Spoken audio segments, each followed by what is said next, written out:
భారతదేశ ఆత్మ గ్రామాల్లోనే నివసిస్తుందని మహాత్మా గాంధీ నొక్కి చెప్పిన మాటలు కేవలం ఒక నినాదం మాత్రమే కాదు.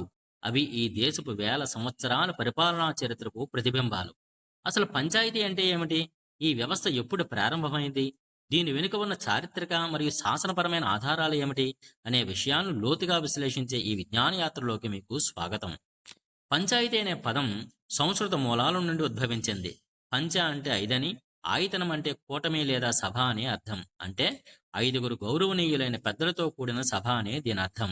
ప్రాచీన కాలం నుండి ఈ ఐదుగురు పెద్దలు ఒక గ్రామానికి సంబంధించిన వివాదాలను పరిష్కరిస్తూ, వనరులను పంపిణీ చేస్తూ న్యాయం అందించేవారు. ఈ వ్యవస్థ కేవలం ఒక పరిపాలనా యంత్రాంగం మాత్రమే కాదు, అది ఒక సామాజిక ఐక్యతా వేదికగా విరాజిల్లింది. ఈ పంచాయతీరాజ్ వ్యవస్థ యొక్క మూలాలను మనం వెతుక్కుంటూ వెళ్తే అవి వేదకాలం నాటి ఋగ్వేదంలో కనిపిస్తాయి. క్రీస్తు పూర్వం 1700 నాటికే భారతదేశంలో సభ, సమితి, విధాత వంటి స్వయంపాలక సంస్థలు ఉండేవని, ఇవి నేటి పంచాయతీలకు పునాది అని చెప్పవచ్చు. వేదకాలంలో గ్రామాన్ని పరిపాలనలో ప్రాథమిక యూనిట్గా పరిగణించేవారు, మరియు గ్రామణి అనే అధికారి గ్రామానికి నాయకత్వం వహించేవాడు. చారిత్రక నేపథ్యాన్ని పరిశీలిస్తే రామాయణ మరియు మహాభారత కాలాల్లో కూడా గ్రామ స్వయం ప్రతిపత్తి గురించి విస్తృతమైన ప్రస్తావనలు ఉన్నాయి. రామాయణంలో పరిపాలనను పుర అంటే నగరం మరియు జనపదం అంటే గ్రామం అని రెండుగా విభజించినట్లు ఆధారాలు ఉన్నాయి. మహాభారతంలోని శాంతి పర్వంలో గ్రామాల నిర్వహణ కోసం ఒక క్రమబద్ధమైన యంత్రాంగం ఉన్నట్లు తెలుస్తుంది. అక్కడ ఒక గ్రామానికి గ్రామిక్ అనే అధికారం ఉండగా, 10 గ్రామాలకు దశపని, 20 గ్రామాలకు వింశాధిపతి అని, 100 గ్రామాలకు శతగ్రామ అధ్యక్ష అని, మరియు 1000 గ్రామాలకు సహస్ర గ్రామపతి అని అధికారులు ఉండేవారు. ఈ అధికారులు స్థానిక పన్నులు వసూలు చేయడమే కాకుండా గ్రామాల రక్షణ బాధ్యతను కూడా చూసేవారు. మనుస్మృతి మరియు కౌటిల్యని అర్థశాస్త్రం కూడా గ్రామ స్వపరిపాలన గురించి వివరణాత్మకమైన సమాచారాన్ని అందిస్తుంది. క్రీస్తుపూర్వం 4వ శతాబ్దంలో కౌటిల్యుడు రచించిన అర్థశాస్త్రం ప్రకారము గ్రామానికి అధ్యక్ష అనే నాయకుడు ఉండేవాడు, మరియు అతనికి గోప అనే అధికారి సహాయపడేవారు.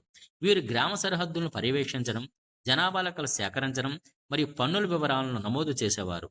మౌర్యుల కాలంలో గ్రామ సభలు చాలా శక్తివంతంగా ఉండేవి. ఇవి కేవలం పరిపాలనకే పరిమితం కాకుండా న్యాయ నిర్వహణలో కూడా కీలక పాత్ర పోషించేవి. మెగస్తనీస్ వంటి విదేశీ యాత్రికులు భారతీయ గ్రామాలను చిన్న రిపబ్లిక్లు అని వర్ణించారంటే, ఆ కాలంలోనే మన గ్రామ వ్యవస్థ ఎంత స్వయం సమృద్ధిగా ఉండేదో మనం అర్థం చేసుకోవచ్చు. దక్షిణ భారతదేశంలో ముఖ్యంగా చోళ సామ్రాజ్యం కాలంలో పంచాయతీ వ్యవస్థ తన అత్యున్నత స్థాయికి చేరుకుంది.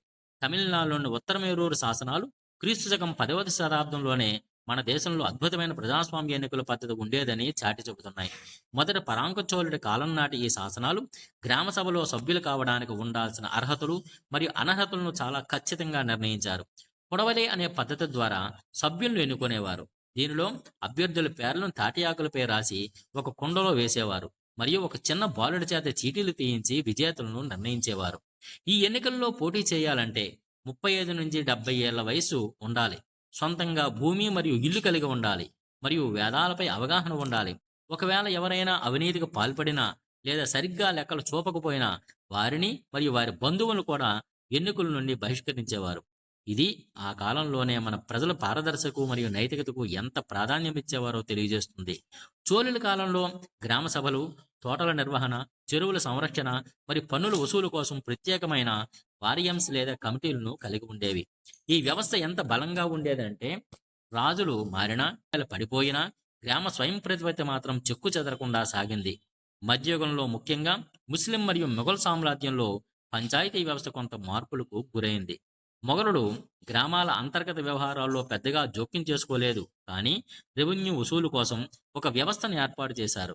ఈ కాలంలో ముఖద్దం లేదా ముఖియా, పట్వారీ మరియు చౌకీదార్ అనే అధికారులు కీలక పాత్ర పోషించేవారు. ముఖియా పరిపాలన చూస్తే పట్వారీ రెవెన్యూ లెక్కలను నిర్వహించేవాడు, మరియు చౌకీదార్ శాంతి భద్రతలను కాపాడేవాడు. అయితే ఈ కాలంలో జమీందారీ వ్యవస్థ బలపడడంతో గ్రామ సభల ప్రాధాన్యత కొంత తగ్గిపోయింది. బ్రిటిష్ వారు భారతదేశానికి వచ్చిన తర్వాత మన పురాతన గ్రామ వ్యవస్థలు తీవ్రంగా దెబ్బతిన్నాయి.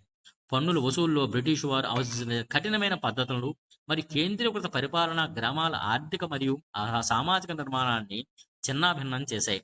ముఖ్యంగా 1765లో బెంగాల్లో దివానీ హక్కులు పొందిన తర్వాత ఈస్ట్ ఇండియా కంపెనీ గ్రామ సచివాలయాలను పంచాయతీలను నామమాత్రం చేసింది. అయితే 19వ శతాబ్దం చివరిలో పరిపాలనా సౌలభ్యం కోసం మళ్లీ వికేంద్రీకరణ అవసరమని వారు గుర్తించారు.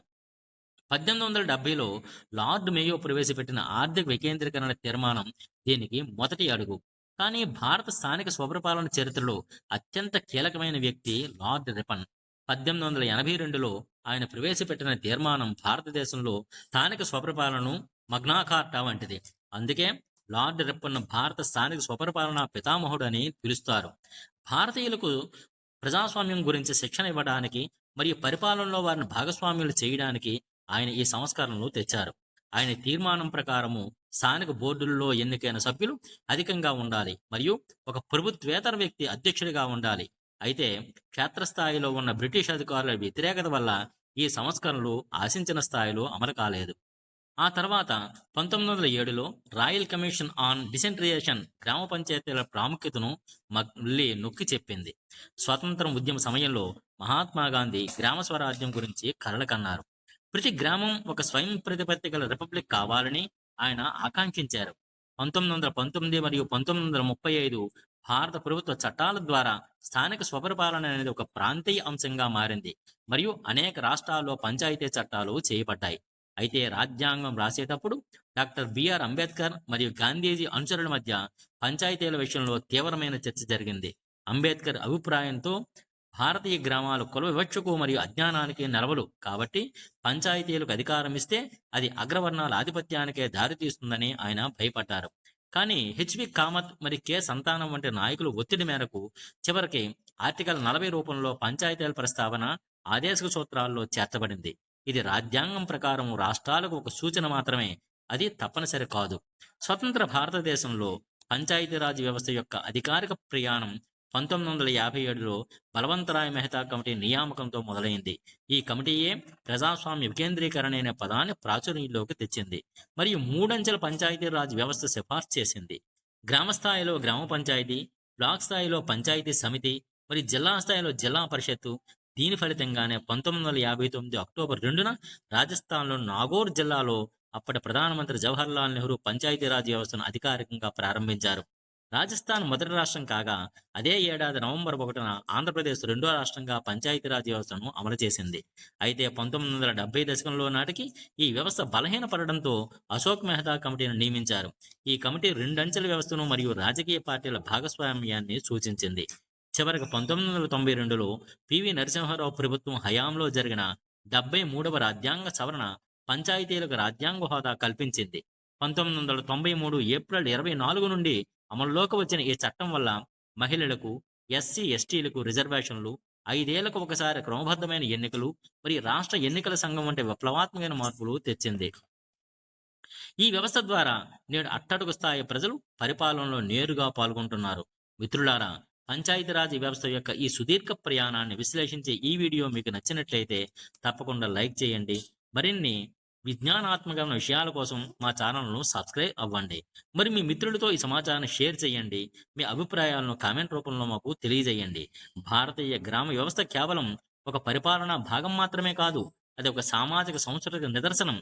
6 లక్షల పల్లెలు ఉన్న ఈ దేశాన్ని ఢిల్లీ నుండి పాలించడం సాధ్యం కాదని గ్రహించిన మన పెద్దలు ఆ వికేంద్రీకరణ వ్యవస్థను రాజ్యాంగబద్ధం చేశారు.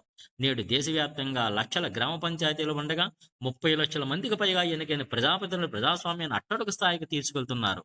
73వ సవరణ ద్వారా చేర్చబడిన 11వ షెడ్యూల్లోని 29 అంశాలు గ్రామాల అభివృద్ధికి అవసరమైన వ్యవసాయం, విద్య, ఆరోగ్యం వంటి ముఖ్యమైన బాధ్యతలను పంచాయతీలకు అప్పగించారు. ఈ అధికారాల వినియోగంలో రాష్ట్రాల మధ్య వైవిధ్యం ఉన్నప్పటికీ కేరళ వంటి రాష్ట్రాలు బడ్జెట్లో 35 నుంచి 40% నిధులను నేరుగా స్థానిక సంస్థలకే కేటాయించి ఆదర్శంగా నిలుస్తున్నాయి. డిజిటల్ యుగంలో పంచాయతీలు కూడా ఈ గ్రామ్ స్వరాజ్ ద్వారా మరింత ఆధునీకరించబడ్డాయి. ఆన్లైన్లోనే నిధుల లెక్కలు, అభివృద్ధి పనుల వివరాలు అందరికీ అందుబాటులో ఉంటున్నాయి. ఇది ఒకప్పుడు గాంధీజీ కలలుగన్న గ్రామ స్వరాజ్యానికి నిజమైన ఆత్మగౌరవం. ఈ అద్భుతమైన ప్రజాస్వామ్య ఫలాలు ప్రతి పౌరుడికి చేరాలంటే క్షేత్రస్థాయిలో ప్రజల భాగస్వామ్యం మరింత పెరగాలి. ఈ వీడియో షేర్ చేయండి, క్రింద కామెంట్ చేసి ఛానల్ను సబ్స్క్రైబ్ చేయండి. ఈ విశ్లేషణ మీకు భారతదేశ స్థానిక స్వపరిపాలనపై ఒక స్పష్టమైన అవగాహన కల్పించిందని ఆశిస్తున్నాను. ధన్యవాదాలు.